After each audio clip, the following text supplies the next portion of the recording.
अस्सलाम वालेकुम my brothers and sisters. खूब आप लोग सब खैरियत से होंगे और आज हम लोग एक बहुत ही इंटरेस्टिंग ऑपरेटर्स को समझने और पढ़ने वाले हैं। That is called nullish coalescing operator. ये बेसिकली एक नया ऑपरेटर है और रिसेंट एडिशन हुआ है as you can see ECMAScript 2020 में। बहुत ही रिसेंट ऑपरेटर्स है और ये कुछ इस तरीके से होता है, डबल क्वेश्चन मार्क। इससे पहले लॉजिकल ऑपरेटर्स की वीडियो में मैंने जस्ट इसका एक हिंट दिया था और इसके बारे में थोड़ा सा बताया था। गुफ्तगू बिल्कुल बेसिक डिस्कस किया था इसके बारे में और आज इसमें डिटेल डिस्कस करेंगे। इसको मैंने अलग से इसलिए डिस्कस किया क्योंकि इसका इंपॉर्टेंस बहुत ज़्यादा है। तो आइए शुरू करते हैं। इंट्रोडक्शन समझते हैं पहले ये है क्यों और क्यों इसका इस्तेमाल किया और क्यों ये आया, कैसा प्रॉब्लम सॉल्व करता है ये। What is question mark? The nullish collision operator is written as double question mark. It return the first argument if it is not null और undefined. कंडीशन बिल्कुल दिमाग में रख लेना कि पहला ऑपरेंड रिटर्न करेगा अगर वो नल और अनडिफाइंड ना हो। नल और अनडिफाइंड के अलावा कोई भी वैल्यू हो तो वो उसको रिटर्न करेगा। अदरवाइज द सेकंड, यानी पहला वाला वैल्यू को वो सिर्फ ये चेक करेगा ये नल या अनडिफाइंड है कि नहीं है। अगर नल या अनडिफाइंड है तभी दूसरा को सेकंड वाला वैल्यू को देख एग्जीक्यूट करेगा। अदरवाइज इन दोनों डेटा टाइप के अलावा कोई भी डेटा टाइप हो वो उसी को एग्जीक्यूट करेगा। ये जहन में रखना। वाई इट इज यूज, इसका इस्तेमाल क्यों होता है?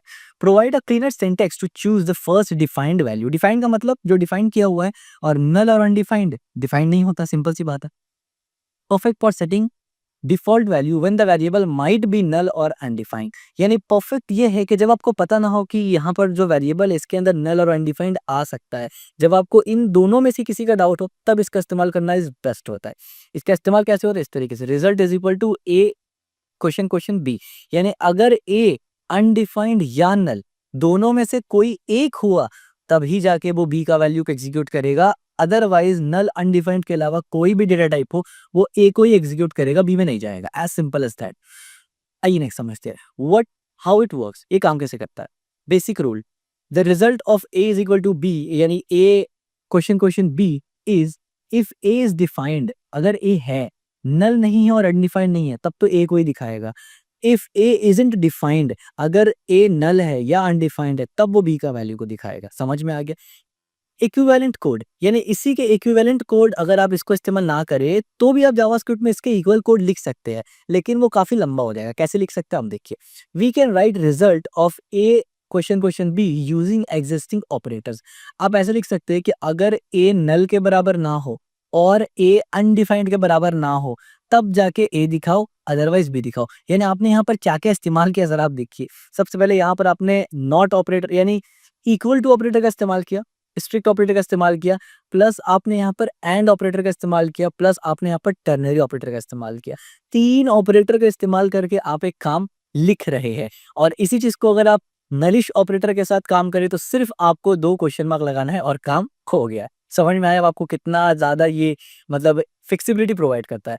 और कुछ जगह पर ये फेल हो जाता है, कुछ जगह पर ये कोड फेल हो जाएगा, उस प्रॉब्लम को सॉल्व करने के लिए भी आया है। वो हम लोग अभी देखेंगे नेक्स्ट स्लाइड पे।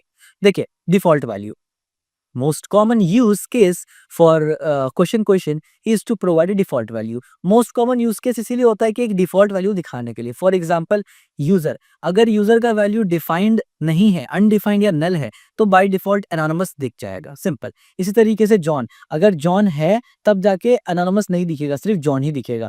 तो ये दोनों कोड मैं आपको दिखा देता हूँ एक बार प्रैक्टिकली रन करके, ताकि एक कॉन्फिडेंस आ जाए। तो यहाँ पर ये क्या हो गया भाई, अच्छा दोनों यूजर है इस वजह से नहीं चल रहा है, तो मैं यूजर 1 कर देता हूँ इसको और इसको भी यूजर 1 कर देता हूँ। बढ़िया, अब सब खुश है। तो अब देखिए कंसोल में अगर मैं जाऊंगा तो पहले एनोनिमस आया और दूसरे में जॉन आ गया। ठीक है, जो मैं आपको बता रहा था एज सिंपल एज दैट। कोई यहाँ पर रॉकेट साइंस नहीं है या कोई यहाँ पर ऐसा चीज नहीं है कि जो नहीं समझ में आए, बहुत ईजी है। रियल वर्ल्ड एग्जांपल आप देखिए, display user information with fall back. अब देखिए फर्स्ट नेम में नल है, सेकंड लास्ट नेम में नल है, मान लीजिए ये दोनों नल है और उसके बाद आ गया निक नेम में सुपर कोडर। तो आप क्या करेंगे, सिंपल सा फर्स्ट नेम है तो वो दिखाओ, यानी फर्स्ट नेम अगर नल या अनडिफाइंड नहीं है तो फर्स्ट नेम लिखेगा, अगर है तो दूसरा चेक करेगा। लास्ट नेम अगर अनडिफाइंड या नल नहीं है तो ये दिखाएगा, अगर दोनों में से कुछ भी है तो निक नेम में जाएगा। अब निक नेम अगर अनडिफाइंड या नल नहीं है तो निक नेम दिखाएगा, और अगर है तो बाय डिफॉल्ट जो फॉल बैक वैल्यू है एनोनिमस वो दिखा देगा। तो हमारे केस में फर्स्ट नेम नल था, लास्ट नेम भी नल था, लेकिन निकनेम क्योंकि नल नहीं था इसलिए निकनेम दिख जाएगा। ठीक है, तो इसको भी मैं एक बार आपको दिखा देता हूँ जस्ट के एक कंफर्मेशन और तसल्ली हो जाए। तब देखिए सुपर कोडर आ गया, ठीक है? ये काफ़ी सिंपल सा चीज़ है, मतलब वो डिफ़िकल्ट नहीं है। ईज़ी है और बहुत ज़्यादा आपकी ज़िंदगी को ये आसान बनाता है जब आप रियल वर्ल्ड कोड लिखते हैं तो। अब आप देखिए कंपैरिज़न विद और, बहुत इंपॉर्टेंट चीज़ है। क्या ऐसा प्रॉब्लम है जो और सॉल्व नहीं करता और नलिश ऑपरेटर सॉल्व करता है, वो समझना बहुत ज़रूरी है। की difference, the important difference between और एंड नलिश इज़ और return the first truthy value. यानी और का काम क्या है? और देखता है कि भाई पहला ट्रू वैल्यू कौन-सा है, मेरे को वो लाके दे दो, दैट्स इट। मेरे को सिर्फ इससे मतलब है। जबकि नलिश ऑपरेटर, ये डबल क्वेश्चन मार्क है, it returns the first defined value. दोनों में फ़र्क है। वो ट्रू वैल्यू को देखता है और ये डिफाइंड वैल्यू को देखता है। अब देखिए ट्रू वैल्यू का स्कोप कितना बड़ा है। हर डेटा टाइप में ट्रू वैल्यू हो सकता है ना? हर डेटा टाइप में, एरे हो, ऑब्जेक्ट हो, सब में। लेकिन डिफाइंड में सिर्फ 2 ही चीज़ चेक करना होता है, नल और डिफाइंड, अनडिफाइंड बस। अगर नल और अनडिफाइंड नहीं है, तो कोई भी वैल्यू हो वो डिफाइंड होगा, सिंपल इज़ दैट। अच्छा, इसमें प्रॉब्लम क्या आएगा? ये प्रॉब्लम क्या आएगा टेक्निकैलिटी में? अब देखिए प्रॉब्लम क्या आएगा। प्रॉब्लम विथ और, मैंने लिखा हाइट 0, मैंने लिखा हाइट 0। अलर्ट जब करूँगा तो ये क्या करेगा, 0 को कन्वर्ट करेगा बूलियन में और जैसे ही वो फ़ॉल्सी वैल्यू दे देगा, तो वो हाइट को प्रिंट ही नहीं करेगा, वो 100 को प्रिंट कर देगा। क्यों? क्योंकि treated 0 as a falsy, so it return 100। अब मान लीजिए मुझे यहाँ पर टेम्परेचर या ऐसा कुछ पे काम करना हो, जहाँ पर 0 एक वैलिड नंबर हो, तब तो गड़बड़ हो जाएगा। तब तो मतलब मैं कभी 0 एग्ज़ीक्यूट ही नहीं होगा, हम 0 इस्तेमाल ही नहीं कर सकते, क्योंकि जब-जब 0 इस्तेमाल करेंगे और के साथ, वो तो फ़ॉल्स में कन्वर्ट कर देगा और वो प्रिंट ही नहीं करेगा। तो उस केस को हालाँकि इसके अलावा भी ऑप्शन है, इफ एल्स लगा के बहुत कंडीशन लगा के कर सकते हैं हम लोग, लेकिन वो बहुत लंबा कोड हो जाएगा। इसी चीज़ को सिंप्लीफाई करता है, सॉल्यूशन क्या है, नलिश ऑपरेटर के साथ। मैंने लिखा हाइट 0 और हाइट यहाँ पर दिया, अगर हाइट ना हो तो 100। अब आप देखिए वो यहाँ पर ना हो में क्या चेक करेगा, 2 चीज़ चेक करेगा, क्या वो नल है, क्या वो अनडिफाइंड है। तो अब 0 नल भी नहीं होता, 0 अनडिफाइंड भी नहीं होता, तो लिहाज़ा हाइट डिफाइंड है, तो वो 100 को कभी नहीं दिखाएगा, 0 को दिखाएगा। अब इस कोड को मैं आपको चला के दिखाता हूँ।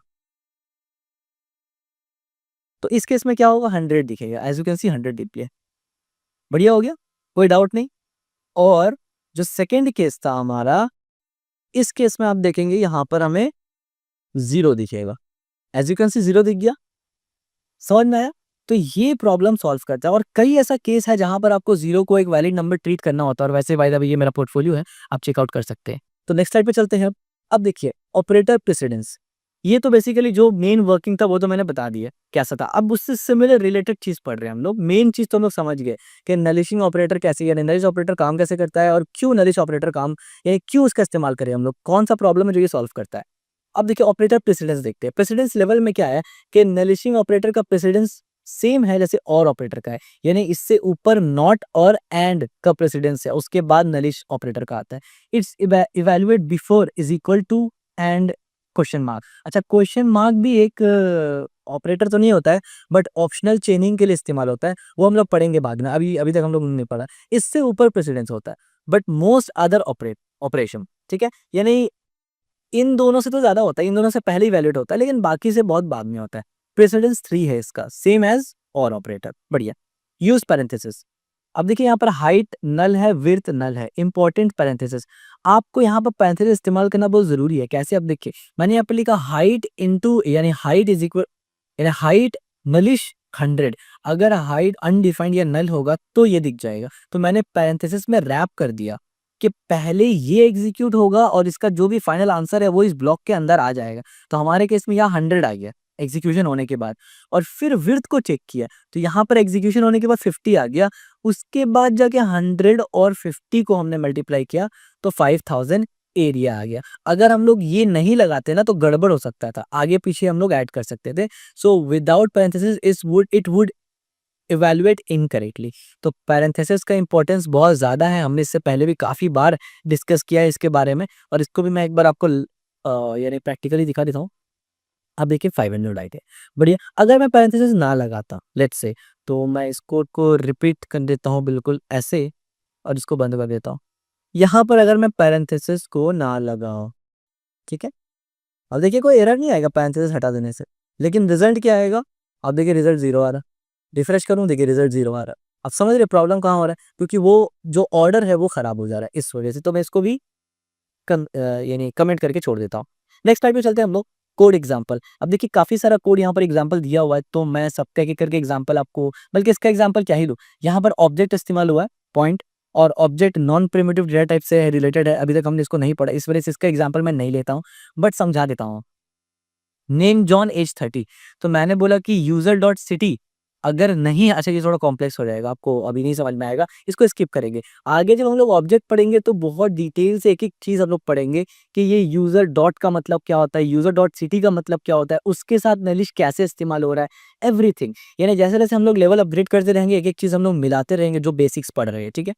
इसके बाद हम लोग फंक्शन के साथ, देखिए फंक्शन में अभी तक हम लोग नहीं पढ़ा, बट मैं आपको एक्सप्लेन कर देता हूँ। रिटर्न यूजर डॉट नेम, अब देखिए ये ऑप्शनल चेनिंग हो रहा है। ऑप्शनल चेनिंग के साथ नलिश ऑपरेटर का इस्तेमाल किया जा रहा है, ठीक है? तो ये कुछ रियल वर्ल्ड का एग्जांपल दिया हुआ है मैंने बोला कि अगर नेम है, यानी यूजर डॉट नेम मौजूद है, तो जाके, यानी यूजर अगर है तो नेम दिखाओ, और अगर ये दोनों है तो फिर ये दिखाओ, अगर नहीं है तो एनोनिमस दिखा दो, ठीक है? तो हमारे केस में क्या है, नेम भेजा मैंने एलिस और एज भेजा मैंने 25। तो आप देखिए ऐज में कुछ नहीं आया, ऐज में एनोनिमस आ गया, क्यों? क्योंकि यहाँ पर ऐज को मैंने रिटर्न नहीं करवाया, सिर्फ यूज़र का नेम को रिटर्न करवाया, यूज़र डॉट नेम से, इस वजह से, ठीक हो गया? और यहाँ पर आप देखिए चेनिंग, जिसका मैंने एग्जांपल दिया था, चेनिंग भी आप कर सकते हैं। मैंने बोला अब देखिए सेटिंग है, थीम है, लैंग्वेज है। सेटिंग डॉट थीम से मैंने थीम को एक्सेस किया और मैंने बोला अगर थीम अनडिफाइंड नहीं है या नल नहीं है, तब जाके ये दिखाओ, अदरवाइज़ लैंग्वेज दिखा दो, और वो भी नहीं है तो डिफ़ॉल्ट दिखा दो, ठीक है? तो ये सब रियल वर्ल्ड एप्लीकेशन है, एक्चुअली में आप ऐसे इस्तेमाल करते हैं रियल प्रोजेक्ट में, ठीक है? रियल वेबसाइट्स में ऐसे एक्चुअली कोड लिखा होता है। तो जब हम लोग अपना लेवल को अपग्रेड करेंगे ना, तब हम लोग ये सब चीज़ डिटेल में देखेंगे। अभी क्योंकि हम लोग फंडामेंटल्स देख रहे हैं ना, तो मैं ऐसा कुछ भी नहीं बताना चाहता जो आपको ना समझ में आए और जो आपका मोटिवेशन या कॉन्फिडेंस लेवल को डाउन करे। हर एक चीज़ जब आप पढ़ेंगे वो समझ में आना ज़रूरी है। आगे जाके फ्यूचर में ये तो कुछ भी नहीं, इससे बहुत कॉम्प्लेक्स ची कोड भी हम लोग लिखेंगे, ठीक है? नेक्स्ट स्लाइड पे चलते हैं। Tips and best practices. Best practice क्या है? Use nullish operator when you need to check specifically for null and undefined. ये बहुत इंपॉर्टेंट चीज़ है भाई, इसीलिए मैंने इसको बताया था। जब भी आप चाहते हैं कि नल और अनडिफाइंड ना हो, सिर्फ तभी इसको नलिश को इस्तेमाल करना है, याद रखिए। Use parenthesis in complex expression to ensure correct precedence. हमें पता है कि अगर एक्सप्रेशन बहुत बड़ा है या कंडीशन बहुत ज़्यादा है, तो हमेशा पैरेंथेसिस का इस्तेमाल करना है। कंबाइंड विद ऑप्शनल चेनिंग, ये ऑप्शनल चेनिंग होता है क्वेश्चन मार्क का डॉट के साथ, फॉर सेफ प्रॉपर्टी एक्सेस। अब देखिए ये सेफ प्रॉपर्टी एक्सेस ये ऑब्जेक्ट का पार्ट है, यानी जब हम लोग ऑब्जेक्ट एक्सेस करते हैं उस वक्त हम लोग ऑप्शनल चेनिंग का इस्तेमाल करते हैं ऑब्जेक्ट में। क्योंकि अभी हमने ऑब्जेक्ट नहीं पढ़ा तो इसका टेंशन मत लीजिए, जब ऑब्जेक्ट पढ़ेंगे तो इसको बहुत ईजिली समझ जाएंगे, कोई डिफिकल्ट चीज़ नहीं है। कॉमन मिस्टेक्स क्या होता है आप देखिए, यूजिंग नलिशिंग विद एंड और विदाउट पैरेंथेसिस। जाहिर सी बात है भाई, गड़बड़ तो होगा। नलिश का काम अलग है, एंड का अलग है, और का अलग है, ऊपर से आपने पैरेंथेसिस नहीं लगाया, इसका प्रेसिडेंस अलग है, ऑफ कोर्स रायता तो फैल ही जाएगा। Forgetting that nullishing has lower precedence than arithmetic operation. Arithmetic operation यानी प्लस माइनस मल्टीप्लिकेशन डिवीजन से लोअर प्रेसिडेंस है किसका? नलिश का, यानी यानी और ऑपरेटर का, दोनों का। Using or operator when you specifically need to check for null and undefined. ये भी एक गलती है कि आपको नल और अनडिफाइंड वैल्यू जब चेक करना हो, आप और का इस्तेमाल कर लेंगे तो ऑफ कोर्स बहुत बड़ा गड़बड़ हो जाएगा। आपका कोई एरर नहीं शो करेगा, लेकिन कोड में एक लॉजिकल बग आ जाएगा जिसको ढूंढने में शायद आपको घंटे बर्बाद होने वाले हैं आपके। सिंटैक्स एरर प्रॉब्लम है। देखिए मैंने यहाँ पर लिखा x is equal to 1 and 2 and 3। अब देखिए कितना अजीब सा सिंटैक्स बन गया, पढ़ने में ही आप बोलेंगे यार ये क्या लिखा है, समझ में नहीं आ रहा। लेकिन उसी को अगर आप ऐसे लिख दे कितना अच्छा समझ में आ रहा है। मैंने बोला x के अंदर 1 और 2 अगर है तो फिर इसी को दिखाओ, अदरवाइज 3 दिखा दो, तो फिर बहुत सिंपल से दिख जाएगा, ठीक है? तो this is how you use. Conclusion, takeaway sorry, provide a shorter way to choose the first defined value. Nullish का बेसिकली काम यही होता है, अनडिफाइंड और नल वैल्यू के अलावा डिफाइंड वैल्यू को लेने का तरीका। Perfect for assigning defined value to a variable, बढ़िया। Has lower precedence, use parenthesis in expression, यानी प्रेसिडेंस इसका लोअर है, पैरेंथेसिस इस्तेमाल करना चाहिए। Can't be use with and और operator without parenthesis, without parenthesis and और के साथ इसको इस्तेमाल नहीं करना। नेक्स्ट स्टेप, ऑप्शनल चेनिंग, जो हम लोग आगे पढ़ेंगे। एडवांस ऑपरेटर्स, ऑपरेटर्स हम लोग सब पढ़ चुके हैं वैसे। जावास्क्रिप्ट पैटर्न्स, ये सब हम लोग आगे पढ़ेंगे। Thank you. तो फाइनली नलिश ये एक छोटा सा था, ज़्यादा डिटेल या ज़्यादा कोई डिफिकल्ट चीज़ नहीं था, बट इसका यूज़ केस बहुत हार्ड है। हार्ड का मतलब वो अच्छा वाला हार्ड, जैसे हम लोग कहते हैं ना, भाई बहुत हार्ड है, भाई बहुत हार्ड है, ये वही वाला हार्ड है।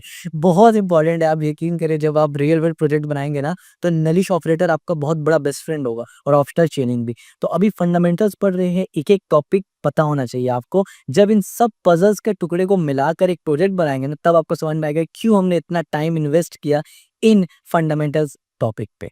तो अगर वीडियो पसंद आया तो लाइक, सब्सक्राइब और शेयर और कमेंट जरूर कर देना दबा के।